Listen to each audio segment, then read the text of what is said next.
Bagaimana PSG mendapatkan yang terbaik dari Messi, Neymar, dan Mbappe? Ini mungkin tampak seperti pertanyaan aneh mengingat kita berbicara tentang 3 pemain paling berbakat di planet ini. Tetapi bagaimana Anda mendapatkan yang terbaik dari Lionel Messi, Neymar, dan Kylian Mbappe? Ini jelas termasuk dalam kategori yang lebih mudah diucapkan daripada dilakukan.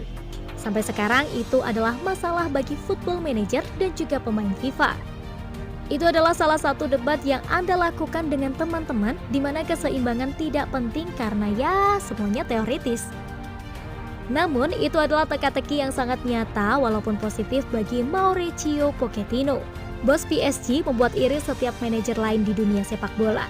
Tapi kemudian Anda mempertimbangkan sakit kepala yang dia pasti telah mencoba untuk memasukkan ketiga pemain itu ke dalam starting 11 yang fungsional tanpa keseimbangan tim yang terpengaruh secara negatif. Beberapa manajer akan berada di bawah tekanan dia. Dia akan diperiksa tidak seperti yang lain. Dinilai tidak hanya pada kemenangan dan penampilan tim, tetapi juga pada bentuk ketiga individu tersebut pada khususnya.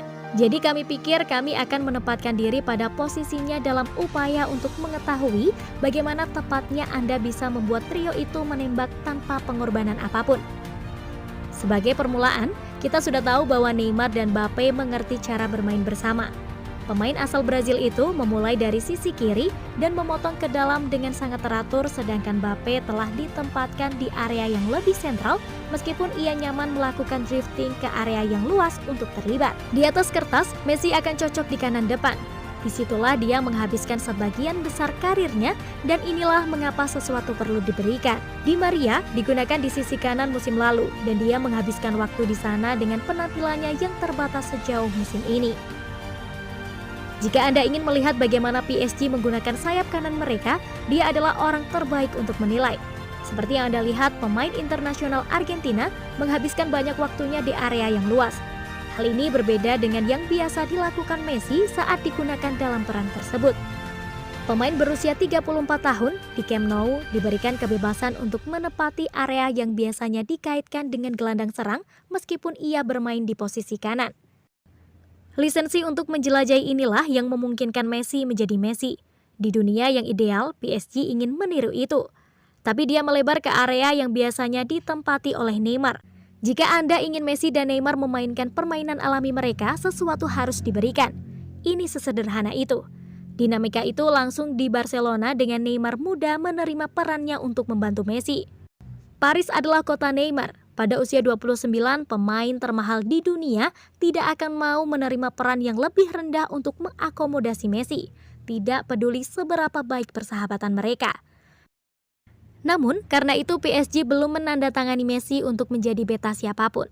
Jadi, Pochettino perlu menemukan kompromi. Mungkin itu sebabnya ahli taktik asal Argentina itu mencoba sistem yang berbeda di Liga 1 sejauh musim ini. PSG telah bereksperimen dengan 4-3-3, 4-4-2, dan 4-4-2. Tidak hanya itu, melawan Reims 3 pemain depan cukup tipis. Melawan Strasbourg, penyerang kiri Mbappe tampaknya menjaga lebar.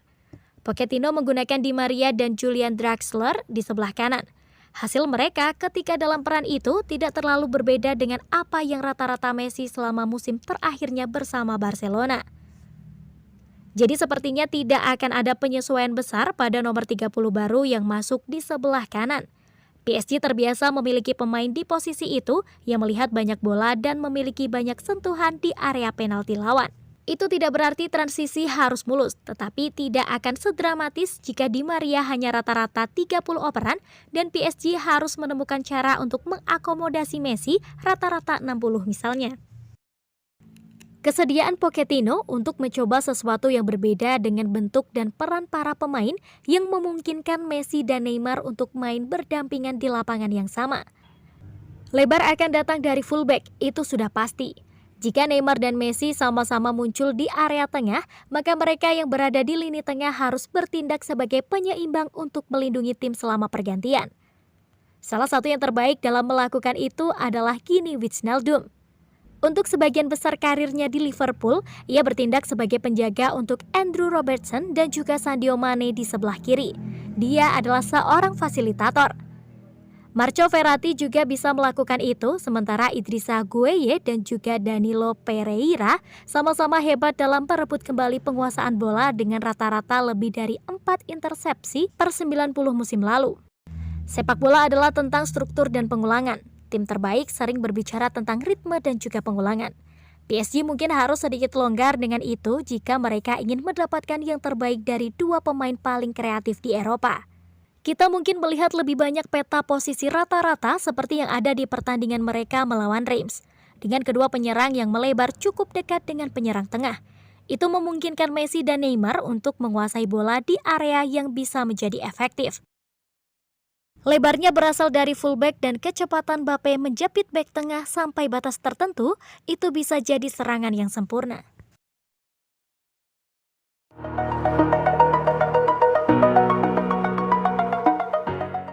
Rencana besar, PSG perpanjang kontrak 2 tahun Kylian Mbappe bulan depan. Musim panas ini melihat minat Real Madrid pada Kylian Mbappe mencapai overdrive menjelang akhir jendela transfer, pihak Spanyol dilaporkan membuat setidaknya 2 penawaran untuk pemain berusia 22 tahun itu. Namun, Paris Saint-Germain memutuskan untuk mempertahankan sang penyerang meski kontraknya masih tersisa 1 tahun. Selanjutnya, klub ibu kota tidak putus asa untuk memperpanjang Mbappe. Marca melaporkan bahwa bulan depan PSG akan mendekati penyerang dengan kontrak 2 tahun dengan gaji yang akan mengalahkan tawaran sebelumnya. Pemain internasional Perancis dapat menegosiasikan prakontrak pada Januari. Akibatnya pihak Liga 1 ingin mengajukan tawaran untuk memperpanjang kontraknya. Outlet media Spanyol bahkan menambahkan bahwa raksasa Perancis akan berharap untuk bersandar pada Neymar Jr. yang menandatangani perpanjangannya beberapa bulan lalu untuk berperan dalam memiliki Mbappe. Neymar tidak akan sendirian karena PSG berharap Messi dapat berperan membantu mereka memperpanjang kontrak pemain berusia 22 tahun itu. Meski demikian, Les Parisiens juga ingin fokus pada aspek lain yang penting bagi Mbappe. Salah satu keuntungan yang dimiliki PSG adalah menawarkan beberapa bantuan signifikan kepada penyerang di salah satu inisiatif nirlaba, karena dia sangat berkomitmen untuk anak-anak yang paling kurang beruntung di Paris.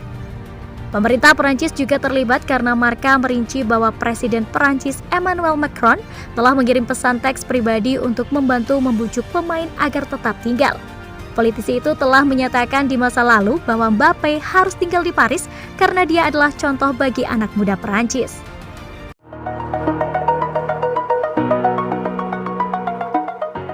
Berita transfer PSG, Joan Laporta mengklaim Neymar ingin Barcelona kembali. Presiden Blaugrana mengatakan pemain Brazil itu ingin kembali ke Camp Nou pada awal tahun ini. Pemain internasional Brazil meninggalkan Camp Nou pada 2017 untuk bergabung dengan PSG dengan biaya transfer rekor dunia. Neymar secara teratur dikaitkan dengan kembalinya ke Barcelona sejak itu, setelah sejauh ini gagal memenangkan Liga Champions dengan tim Perancis. Meskipun tampaknya menetap di Paris, Laporta mengatakan Neymar masih ingin kembali ke Barcelona pada musim semi tahun ini. Setelah pemilihannya sebagai presiden klub pada bulan Maret, Laporta mengatakan dia membahas kemungkinan transfer dengan pemain Brazil itu.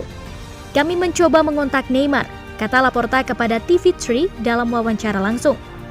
Pada saat itu, setelah kemenangan pemilihannya, sepertinya itu adalah penandatanganan yang menarik. Dia menghubungi, dia tergila-gila untuk datang. Kami menafsirkan aturan fair play La Liga dengan cara lain pada saat itu. Jika kami mengetahui semua aturan, kami tidak akan membuat tawaran itu. Barcelona terpaksa membiarkan Lionel Messi bergabung dengan PSG musim panas ini karena peraturan La Liga tentang pengeluaran upah. Tagihan upah mereka sama dengan 110% dari pendapatan klub sebelum kepergian Messi, yang berarti kepindahan Neymar akan menjadi non-starter. Laporta mengkonfirmasi dalam wawancara bahwa angka tersebut masih setinggi 80% meskipun kepergian Messi dan Anthony Griezmann yang telah kembali ke Atletico Madrid.